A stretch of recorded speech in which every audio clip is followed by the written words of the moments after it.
अस्सलाम वालेकुम बच्चों, आई होप आप सब लोग ठीक होंगे। आज का हमारा जो टॉपिक ऑफ डिस्कशन है वो है स्टमक। ठीक है, स्टमक को बेसिकली हम लोगों ने दो पार्ट्स में डिवाइड किया होता है। ठीक है, एक इसका कार्डिक पार्ट होता है, एक इसका पाइलोरिक पार्ट होता है। इसकी डिवीज़न हम किस तरह करते हैं, यानी कि किस बेसिस पे हमने इसको दो पार्ट्स में डिवाइड किया है। बेसिकली स्टमक के ना जो लेसर कर्वेचर यानी कि राइट साइड वाला पार्ट होता है ना, वहाँ पर एक नॉच टाइप एरिया होता है।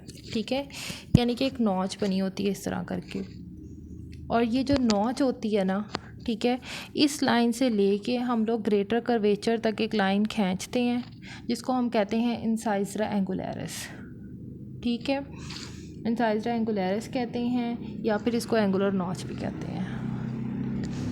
तो इसकी बिना पर हम लोग स्टमक को दो पार्ट्स में डिवाइड कर देते हैं। जिससे पहले वाला सारा पार्ट होएगा उसे हम कहेंगे कार्डिक पार्ट है, जिसके नेक्स्ट वाला सारा पार्ट होएगा उसे हम कहेंगे कि ये पाइलोरिक पार्ट है। अब हमने आगे डिवीजन्स करनी है कि जो कार्डिक पार्ट है उसको हम दो हिस्सों में डिवाइड करते हैं। एक होता है फंडस और दूसरा होता है बॉडी। ठीक है, ये फंडस है डोम लाइक पार्ट। ठीक है, और ये अपवर्ड प्रोजेक्टेड होता है इस तरह करके, देखें ना, ये ऊपर को उठा हुआ है यहाँ से, और यहाँ पर ना यानी कि खाना वगैरह नहीं होगा, खाना नीचे वाले पार्ट में पड़ा होगा। ये फुल ऑफ गैस होता है। इसमें हमेशा हम जब एक्सरे पर भी देखते हैं ना, तो इस जगह पर हमें गैस का शेडो सा मिलता है एक। ठीक है, तो हम ये कहते हैं कि फंडस में जो होता है ना, गैस होती है। ठीक है, नॉर्मली फुल ऑफ गैस होता है। और ये इसकी लोकेशन क्या होती है, ये लेफ़्ट साइड, ये लेफ़्ट साइड है हमारी। ठीक है, और ये हमारी कौन सी है, राइट साइड है। तो ये left of the cardiac orifice, ये ओरिफिस है, ये हम बाद में पढ़ेंगे। ठीक है, तो left of the cardiac orifice की साइड पे होता है ये।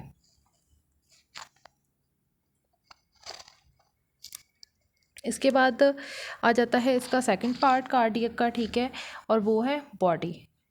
बॉडी का बेसिकली कहाँ से एक्सटेंडेड होती है, बेसिकली कार्डियक ओरिफिस से extended from the cardiac orifice से टू द इंसाइजरा एंगुलरिस तक, यानी कि इसके दरमियान में जितना पार्ट होगा ना, तो ये सारा क्या होगा, इसे हम बोलेंगे बॉडी।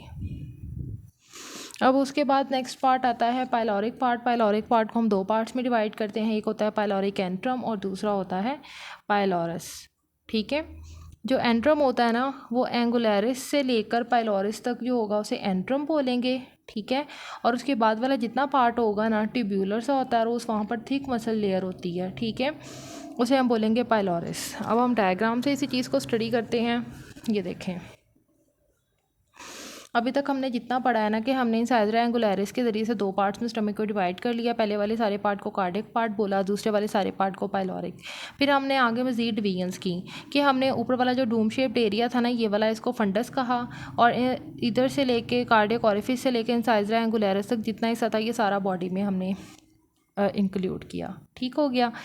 उसके बाद इंसाइजरा एंगुलरिस से आगे वाला जो पार्ट था ना, उसको हम लोगों ने दो हिस्सों में डिवाइड किया, कि पहले वाले पार्ट को हमने एंट्रम बोला और दूसरे वाले पार्ट को हम लोगों ने क्या कहा, पाइलोरिस। और इसी के आगे क्या होता है, पाइलोरिक ओरिफिस होता है।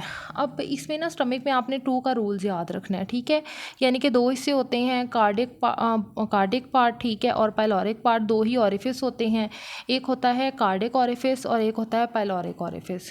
ठीक है, कार्डिक ओरिफिस बेसिकली ऊपर आ रही होती है हमारी एसोफेगस। एसोफेगस और स्टमक के दरमियान में जो होगा ना स्फिंक्टर, उसे हम कहेंगे कार्डिक ओरिफिस। और जो पाइलोरिक और ड्यूडिनम के दरमियान में होगा ना ओरिफिस, ठीक है, उसे हम कहेंगे, क्योंकि यहाँ से ऐसे करके ड्यूडिनम स्टार्ट हो जाएगी, उसे कहेंगे पाइलोरिक ओरिफिस। ठीक है, तो कार्डिक ओरिफिस का क्या काम है कि ये अलाउ करता है entry of the food into the stomach, और पाइलोरिक ओरिफिस क्या करता है, ये एम्पटिंग कराता है स्टमक की। ठीक है, यानी कि इसने ड्यूडिनम के अंदर स्टमक को वो खुराक को भेजना होता है। ठीक है, दो ओरिफिस की समझ लग गई। अब इसी तरह हम इनकी दो सर्फेसिस पढ़ेंगे। ठीक है, जो एक होती है लेसर कर्वेचर, ठीक है, और एक होती है ग्रेटर कर्वेचर। कर्वेचर का मतलब है कि कर्व टाइप, दो कर्व्स आके ना, एक ये वाला लेसर कर्वेचर थोड़ा छोटा है, ये ग्रेटर कर्वेचर थोड़ा बड़ा है। ठीक है, यानी कि छोटी कर्व है, ये बड़ी कर्व है। तो हमने जो छोटी कर्व है ना, लेसर कर्वेचर जिसको हम कहते हैं, उसके बारे में हमने क्या पढ़ना है कि एक तो ये right border of the stomach को शो करती है, राइट साइड पर होती है। ठीक है, इसका एक्सटेंड कहाँ से कहाँ तक होता है, ये बेसिकली कार्डियक ऑरिफिस से लेके, ठीक है, पाइलोरिक ऑरिफिस तक होती है, यानी कि यहाँ से यहाँ तक कितना एरिया है ना, यहाँ से यहाँ तक कितना सारा, इस सारे को उसने कहा है, क्योंकि ये देखें ना यहाँ से ऐसे शुरू हो रहा है, यहाँ से ऐसे करके जा रहा है, ये सारा क्या है, लेसर कर्वेचर, ठीक है। अब एक और इम्पॉर्टेंट चीज़ है कि लेसर कर्वेचर जो होता है ना वो स्टमक से जुड़ा होता है, ठीक है, by the lesser omenta, sorry liver से जुड़ा हुआ होता है। स्टमक जो ये लेसर कर्वेचर जो होता है ना, इसके ऊपर हमें पता है कि स्टमक के ऊपर ऐसे यहाँ पे ना ऐसे लीवर पड़ा होगा, ठीक है, ये लीवर पड़ा है, तो लीवर के साथ ये जुड़ा होता है किसके ज़रिए से, लेसर ओमेंटा के ज़रिए से। ये बात आपने याद रखनी है कि जो लेसर कर्वेचर है ये लीवर से जुड़ा होता है बाय द लेसर ओमेंटा। उसके बाद हम दूसरी साइड पे आ जाते हैं, ग्रेटर कर्वेचर। ग्रेटर कर्वेचर जो होता है वो बेसिकली यहाँ से स्टार्ट होएगा, कार्डियक ऑरिफिस से लेके उसमें फंडस भी आ जाएगा, बॉडी का सारी ये कर्व आ जाएगी, ठीक है, और यहाँ पाइलोरिस तक होता है, ठीक है, यानी कि इसमें कार्डियक पार्ट और पाइलोरिक पार्ट की जितनी कर्व होती है वो सारी इसके अंदर शामिल होगी।